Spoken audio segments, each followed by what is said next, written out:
À partir du mercredi 13 juillet, les fans de Marvel pourront découvrir le 4e volet de la saga Thor, dans lequel figure Natalie Portman qui prêtera ses traits à Jane Foster, qui est désormais une super-héroïne. Nul ménagement pour Natalie Portman pour la préparation à ce rôle de surhumaine. Lors d'un entretien accordé à Télé 7 jours, la célèbre actrice mariée à un Français, a évoqué des séances sportives par lesquelles elle a dû passer. D'habitude, les actrices font de la gym pour rester minces et toniques, mais là, j'ai dû travailler 10 mois pour changer de carrure et me muscler, avec l'aide de mon entraîneuse et des cascadeurs, a-t-elle déclaré.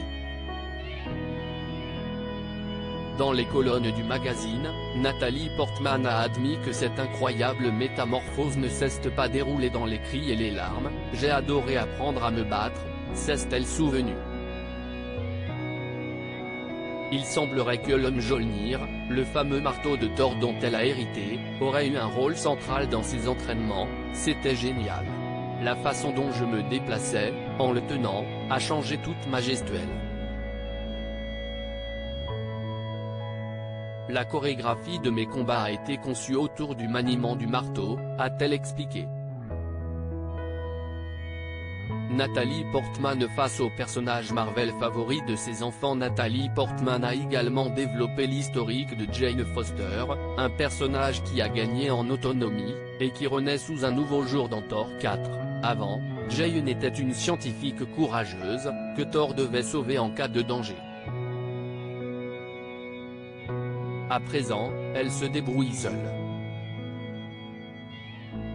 Quand elle se bat à ses côtés, ils forment une équipe redoutable, a-t-elle analysé. Ce rôle, Natalie Portman l'adore, et ses enfants aussi. L'actrice à la grande carrière a gagné de nombreux points de coolitude auprès de ses enfants grâce à Jane Foster. Ce qui les excitait, surtout, c'était de me voir jouer face à l'extraterrestre Kong, leur personnage Marvel préféré. C'est lui qui m'a permis de gagner des points auprès de ma progéniture, a-t-elle confié.